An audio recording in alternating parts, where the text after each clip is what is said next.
बात श्रद्धा murder case की सबसे पहले, क्योंकि श्रद्धा मर्डर केस में वक्त बीतने के साथ साथ रोजाना नए नए खुलासे होते जा रहे हैं। अब पुलिस आरोपी आफ्ताब के नार्को टेस्ट की तैयारी में है और 5 दिन के अंदर यह प्रक्रिया पूरी करनी है। देखिए, कोर्ट का आदेश आ चुका है, जांच पूरी रफ्तार में है। अब उम्मीद है कि श्रद्धा वालकर की हत्या से जुड़ी मिस्ट्री से भी पर्दा हट जाए। तो दिल्ली के अंबेडकर हॉस्पिटल में होगा यह नार्को टेस्ट, ये जानकारी मिल रही है और 5 दिनों के भीतर ही नार्को टेस्ट कराना होगा। और आफ्ताब के बयान गुमराह करने वाले, ये कहना है दिल्ली पुलिस का। दिल्ली पुलिस कह रही है कि आफ्ताब जांच में सहयोग नहीं कर रहा है, बरगला रहा है, बार बार अपने बयान को बदल रहा है। आज श्रद्धा के पिता का बयान भी दर्ज करेगी दिल्ली पुलिस। तो मुंबई के कई जगहों पर भी जांच करेगी दिल्ली पुलिस और साथ ही आपको बता दें, उत्तराखंड भी जाएगी दिल्ली पुलिस सबूतों की तलाश में। 5 दिन के अंदर आफ्ताब का यह नार्को टेस्ट करना है।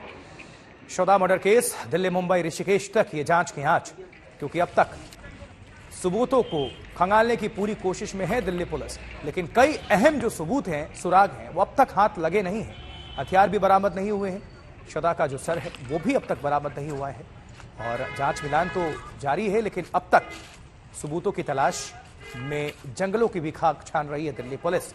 और इसके साथ ही आपको बता दें, मुंबई भी जाएगी पुलिस और उत्तराखंड के ऋषिकेश में भी जाएगी दिल्ली पुलिस सबूतों को जुटाने के लिए।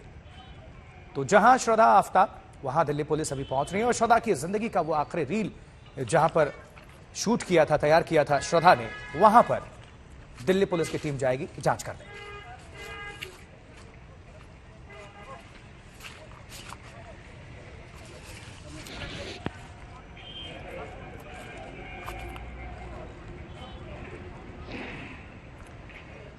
और देखिए, इस खबर पर ज्यादा जानकारी के लिए हमारे 2 सहयोगी हमें ज्वाइन कर रहे हैं। हिमांशु मिश्रा महरौली से अभी जुड़ रहे हैं। वहीं मुंबई की अगर बात करें तो पारस धामा हमारे दूसरे सहयोगी जुड़े हुए हैं। आप दोनों काम फौरन रुक करेंगे, लेकिन दर्शकों को आपको बता दें कि आफ्ताब के मंसूबों से बिल्कुल अनजान थी श्रद्धा। अब उसका एक इंस्टाग्राम पर पोस्ट किया गया रील भी सामने आ गया है, जिसमें वो गंगा किनारे बैठी हुई नजर आती है। रील ऋषिकेश का है, जहां पुलिस अब आफ्ताब के साथ जाकर जांच की तैयारी में है। और आपको यह भी बताएं कि मुंबई भी जाने वाली है पुलिस।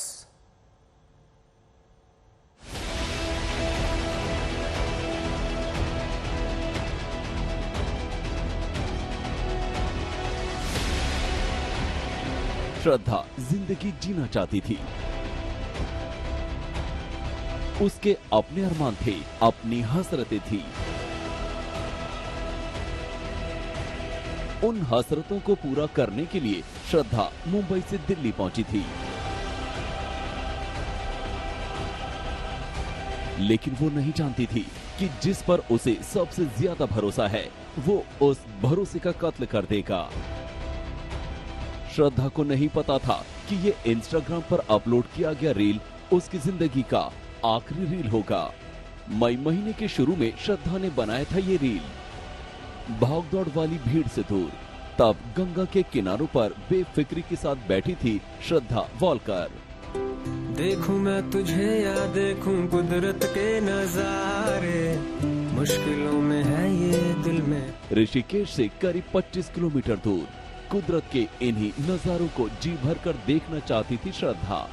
लेकिन वो नहीं जानती थी कि इन्हीं खूबसूरत वादियों में उसकी हत्या की साजिश आफ्ताब ने रची थी। आफ्ताब चाहता था कि ऋषिकेश में ही श्रद्धा को मार डाला जाए। उसे डर था कि कहीं वो पकड़ा न जाए, लिहाजा प्लान चेंज कर दिया था। और फिर इस इंस्टाग्राम रील के बनाए जाने के 15 दिन बाद दिल्ली के महरौली में उस खौफनाक वारदात को आफ्ताब ने अंजाम दिया।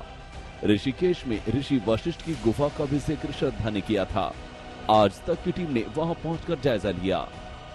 श्रद्धा यहाँ पर मेडिटेशन करने के लिए आई थी और मोक्ष की प्राप्ति के लिए ऋषिकेश के घने जंगलों को उन्होंने चुना था। वहीं गंगा के तट पर उन्होंने एक रील भी बनाई थी, जिसके बाद वो रील वायरल हुई। उसमें देखा जा सकता है किस तरीके से वो एकांत में बैठी हैं और चिंतन कर रही हैं अपने जीवन को लेकर। और ये रील वायरल होने के बाद अब ये गुफा जो है सुर्खियों में है। हत्या से 15 दिन पहले श्रद्धा ने आखिरी रील बनाया था और 18 मई को आफ्ताब ने उसके टुकड़े टुकड़े कर दिए। अब दिल्ली पुलिस के सामने सबसे अहम सवाल है कि क्या आफ्ताब ने ऋषिकेश में ही श्रद्धा की लाश के टुकड़ों को ठिकाने लगाया? क्या ऋषिकेश जाकर ही आफ्ताब ने वो आरी फेंकी जिससे उसने श्रद्धा के टुकड़े किए? क्या आफताब ने श्रद्धा के कपड़े, फोन और अपने कपड़ों को भी वहीं ठिकाने लगाया? ये तमाम सवाल इसलिए उठ रहे हैं क्योंकि अब तक श्रद्धा का सिर और कई कंकाल नहीं मिले। मेहरौली के जंगलों में लंबी पड़ताल के बाद भी वारदात में इस्तेमाल आरी बरामद नहीं हुई। अब पुलिस के सामने सबसे अहम चुनौती अब तक न मिले श्रद्धा के अवशेषों को बरामद करना और मोबाइल जैसे अहम सबूतों को जब्त करना। सूत्रों के मुताबिक दिल्ली पुलिस आफताब को ऋषिकेश ले जाकर अहम सुरागों को तलाश सकती है। ऋषिकेश से अंकित शर्मा और दिल्ली से अरविंद ओझा के साथ आज तक ब्यूरो।